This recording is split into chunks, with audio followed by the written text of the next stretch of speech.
All right. Hey, Shalom. First and foremost, want to give our honor, praises, and glory to Yahweh, Bahashem, Yahweh Shai, Bahashem, Racha HaKodash. Double honors due to the apostles, the elders of the great millstone who rule well. Peace, love, salutations, and blessings to the Lord's elect. All right. This is the brother Yeshaya. And I'm coming back at you with another lesson.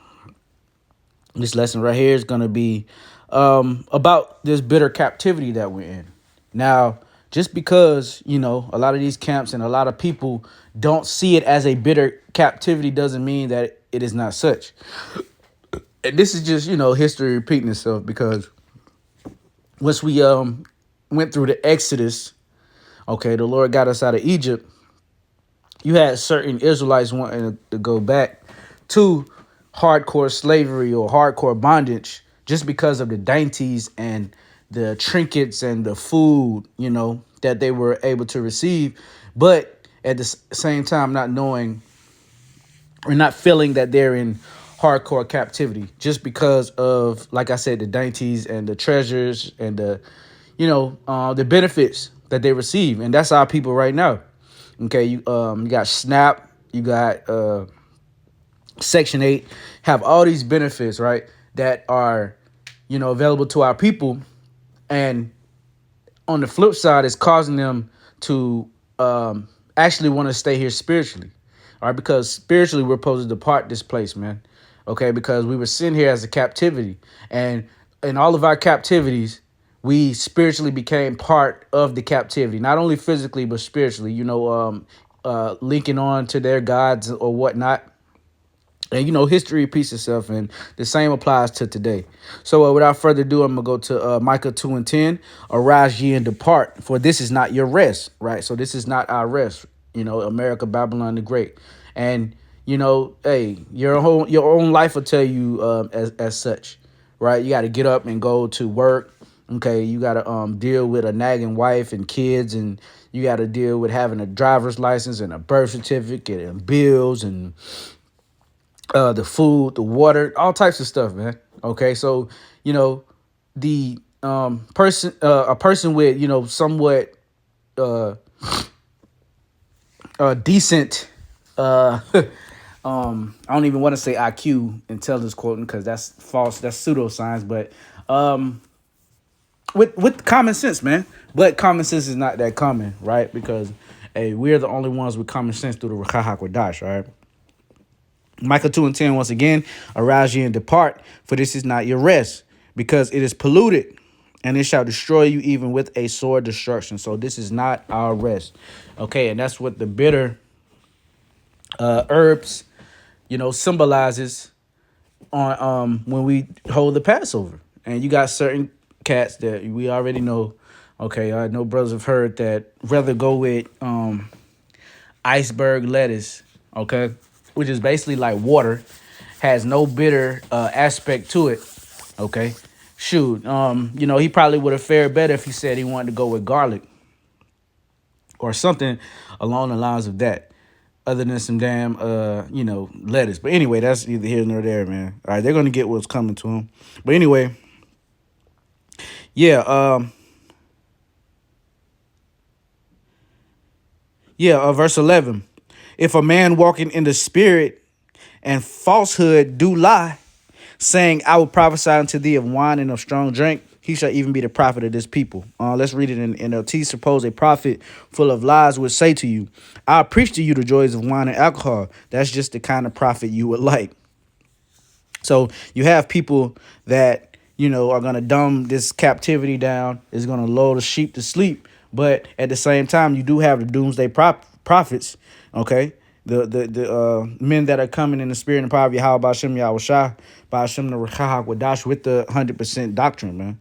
All right, and to realize that this is this is a polluted captivity, and that this is, very well what it says, a captivity, right? So this is the book of Job, and we're supposed to be as Job, okay? And Job was meek, right?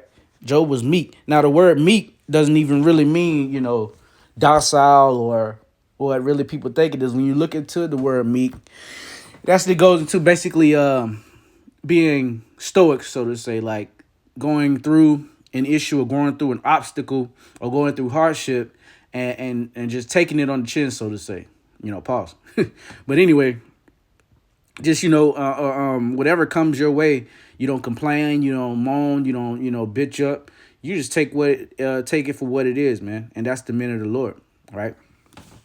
Job 2:8, and he took him a sherd to scrape himself withal, and he sat down among the ashes, and then he said unto him, "Dost thou let's see, yeah, dost thou still retain thine integrity?"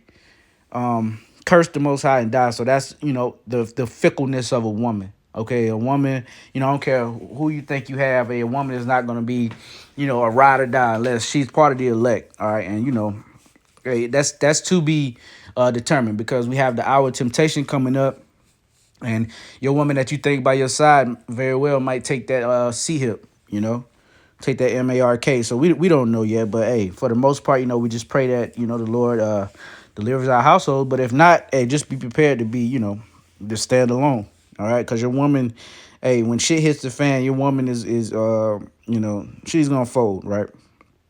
Job 2:10. But he said unto her, Thou speakest as one of the foolish women speaketh. What shall we receive good at the hand of the Most High, and shall we not receive evil? And all this did not Job sin with his lips. So there you go. All right, so shall we receive good and not evil? Because the Lord is a balanced and just power. All right, and he doesn't at all equate iniquity. So what did we do? All right, we went off, as a bride, we created fornication or spiritual adultery. All right, serving and bowing to other gods, and that caused the Most High Yahweh Bashem Yahushua and drove him to anger. But at the same time, that's grace and mercy, because instead of just destroying us as a nation, because the scriptures say he could raise up stones as seeds to Abraham, roughly paraphrasing. Right, all right, he can raise up stones, so he didn't really need to keep working with our lineage or our line, but starting with Adam and going through the holy lineage, okay, Eber and Enoch and all those, and Noah and all those great men. Okay, the Lord preserved us, and he made a covenant, with our forefather Abraham, okay, which still applies to this day, right? So yeah, the Lord, he could have did away with us, but instead he just, put us in harsh captivities. But we're now at the end of it. But that still doesn't make it that less bitter. And if you're not going through it, okay, then hey, man, there's something wrong with you, man. The Lord is not dealing with you, and the Lord is definitely not dealing with them Sakari cats talking about, anyway, man. Exodus 1:7. And the children of Israel were fruitful and increased abundantly and multiplied and waxed exceedingly mighty, and the land was filled with them. Now there arose up a new king over Egypt, which knew not Joseph. And he said unto his people, Behold, the children of Israel are more and mightier than we. Come on, let us deal wisely with them, lest they multiply, and it come to pass that where they falleth out any war, they join also unto our enemies, and fight against us, and so get them out of the land. Therefore they did set over them taskmasters to afflict them with their burdens. And they built for Pharaoh treasure cities, Pithom and Ramses. But the more they afflicted them, the more they multiplied and grew, and they were grieved because of the children of Israel. So, these Egyptians, hey, and the modern day Egyptians are doing the same thing, man. Okay, Esau, Edom, they're just devising ways and, keep devising ways to keep us down as a people, and actually to destroy us. But the thing is, we're not meant to be destroyed. All right. All of these captivities, Yahweh Bashem Yahushua has put in our DNA, the actual means to be able to get through, what he meant for us to go through, because he put us in that predicament, right? So that's why we didn't get destroyed, in any of the captivities, man. Okay, the Egyptian captivity, the Assyrian captivity, the Babylonian captivity, the Medo-Persian captivity, the Grecian captivity, the Roman captivity, this captivity, and countless others, because we've, there were different slave trades. There was a Spaniard slave trade. There's a transatlantic slave trade. I forgot what they called it. Yeah. Pretty much every nation had a hand in our downfall, or a hand in our oppression, right?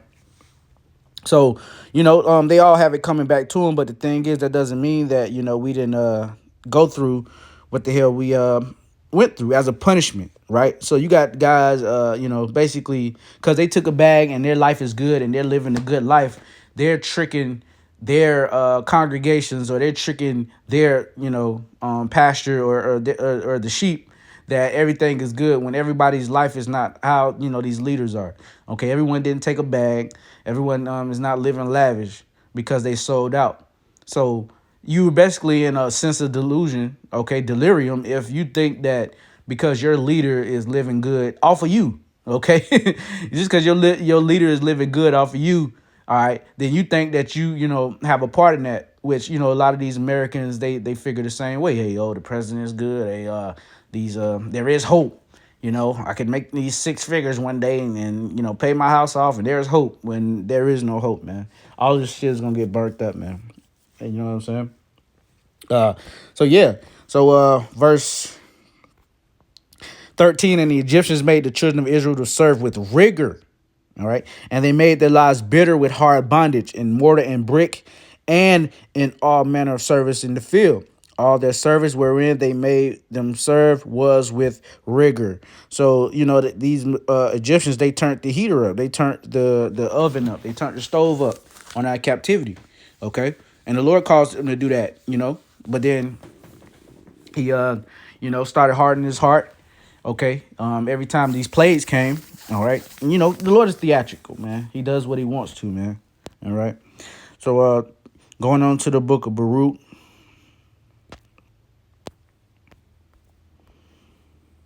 Because I said, hey, the Lord did put us in captivity for sure, but he didn't do that to destroy us, man. This is the book of Baruch, chapter 4 and verse 4. I'm going to start at 4. Hey, O Israel, happy are we, for things that are pleasing to the Most High are made known to us. Be of good cheer, my people, the memorial of Israel. We were sold to the nations, not for your destruction. Ye were sold to the nations, not for your destruction. But because ye moved God to wrath, ye were delivered unto the enemy. So there you go, right? We and that's understanding, and that's being a man, okay? Knowing why you got punished, all right, and not being, see, that's Esau, man. When Esau gets punished, he starts crying, crying bitterly, throwing a hissy fit, throwing a temper tantrum. All right, that's childish behavior. But we're grown men, and we're supposed to be grown men, all right, and grown women, okay, and to realize that we're in captivity, right? But it starts with the men, of course, but hey, to realize and to actually, to actually realize that we're in a captivity and this is not our rest, man. You know. So that takes a level of maturity. Okay, that takes a level of high level maturity that a lot of the nation of Israel do not possess at this moment, man. Until death by pain, where there is no other choice. Deuteronomy chapter 28 and verse 47. Because thou servest not the Lord thy power with joyfulness and with the gladness of heart for the abundance of all things. Therefore shalt thou serve thine enemies, which the Lord shall send against thee, in hunger and in thirst, and nakedness and in want of all things. And he shall put a yoke of iron upon thy neck until he have destroyed thee. And that's what's happening right now. Okay, just because you don't know that you're getting destroyed doesn't mean that that's not the reality, because a lot of our people are living in delusion, man. Okay, delirium, man. Straight up delirium, right? Let's see.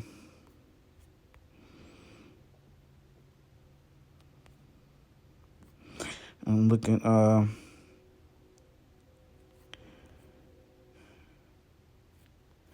think it's down here. Bear with me. Maybe it's in 3. Yep. This is the book of Revelation, chapter 3, and verse 17, just to link it up with this Deuteronomy. All right, the Lord said, as part of the curses, we will be at the one of all things, naked, hungry. Okay, and just because you don't see it, just because you have a certain amount of money in your bank account or everything is good, doesn't mean that spiritually you're getting destroyed. All right, just because hey, you're absent of Yahweh while Yahweh Shah. Revelation 3. At verse 17, because thou sayest, I am rich and increased with goods and have need of nothing, and knowest not that thou art wretched and miserable and poor and blind and naked. All right. I counsel thee to buy of me gold tried in the fire, that thou mayest be rich and white raiment, that thou mayest be clothed, and that the shame of thy nakedness do not appear. And anoint thy eyes with eye salve, that thou mayest see. So there you go. The Lord wants us to wake up in this captivity, and only a certain number of us has woken up and will wake up. Okay, and hey, pretty soon, like Elder Pastor Har always says, he believes that the elect is almost sealed, or he either believes it or he's close to happening, and I concur, right? And just everything that's going down, you can see that the Lord is almost done sealing up his elect. Right. So this is the book of Ezekiel, chapter 39 and verse 23. All right. And the heathen shall know that the house of Israel went into captivity for their iniquity, because they trespassed against me. Therefore I hid my face from them and gave them into the hand of their enemies. So fell they all by the sword. So, that was a definite, wake up call, and a definite scary period that we was in, for those roughly 350 years, or those 3.5 days, right, where the Lord actually hid his face from us, and Yahweh Shai wasn't even dealing with us.